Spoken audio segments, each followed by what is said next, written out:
Thank you. It is a disturbing statistic. Women serving in the U.S. military are more likely to be raped by a fellow soldier than killed by enemy fire. Well, now a group of women is suing the Pentagon's leadership, alleging they turned a blind eye to their reports of sexual assault and harassment while on active duty. NBC's Michael Isikoff has the exclusive details. Michael, good morning.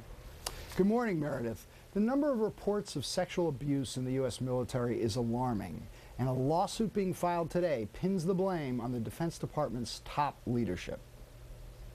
25-year-old Rebecca Havrilla was a sergeant in the U.S. Army in 2007, serving as the only female member of a bomb squad in eastern Afghanistan.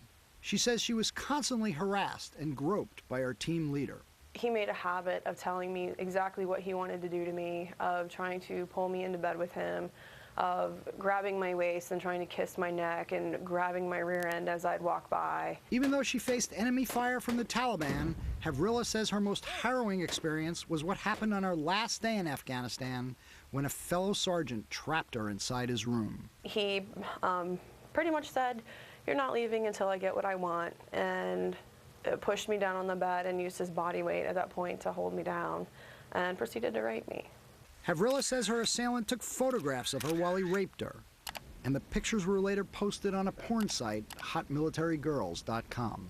You want to talk about feeling completely and utterly exposed. In today's lawsuit, more than a dozen current and former members of the U.S. military accuse the Pentagon of ignoring sexual abuse complaints within the ranks. Who are they suing? Secretary of Defense Robert Gates and his predecessor Donald Rumsfeld, saying both failed to take aggressive measures to protect women and crack down on the military's sexist culture. Since 2004, the Pentagon set up the Sexual Assault Prevention and Response Office to deal with the issue. In 2009, there were more than 3,200 reported sexual assaults in the military. But the Pentagon itself says most go unreported, and their own figures suggest fewer than 1/4 ever get prosecuted. The Pentagon wouldn't comment on the lawsuit, but Kay Whitley, the director of its Sexual Assault Office, says this is a tough issue. The research tells us that it takes 8 to 10 years to change a culture. Next month, her office will launch a new victims hotline. If there are any victims out there that are not getting the care and the help they need, that's what I'm here for. Someone needs to let me know, and they need to give me the details so that I can help them. Sarah Albertson was a Marine corporal at Camp Pendleton in 2006. After a night of partying in the barracks, she says a superior officer climbed into the bed where she was sleeping and forced himself on her. I just kind of panicked, froze. I didn't say anything. She admits she was drinking heavily that night, but after reporting the incident, she was still forced to work in the same office as her assailant. I was told I just needed to suck it up until the end of the investigation and to continue treating him with the respect his rank deserves. But who told you to suck it up? All of them. That was just the general attitude. How The did they specific put it? words were, Marines don't cry. She went into depression and gained 30 pounds, requiring her to undergo a weight loss program. The officer in charge, the man she says had raped her.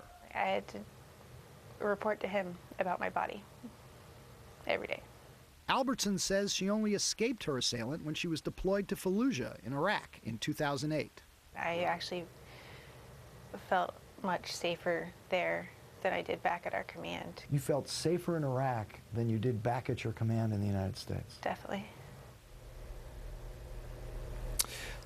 The lawsuit doesn't identify any of the accused assailants, but both Havrilla and Albertson say the men they accused denied having non-consensual sex, essentially making their accusations a matter of he said, she said. But a spokesman for Defense Secretary Gates says the Secretary has been pressing the armed forces to address the issue. This is now a command priority, the spokesman says, but we still clearly have more work to do. Meredith? Yeah, that's for sure. Michael Isikoff, thank you very much. It is 7:18, and once again,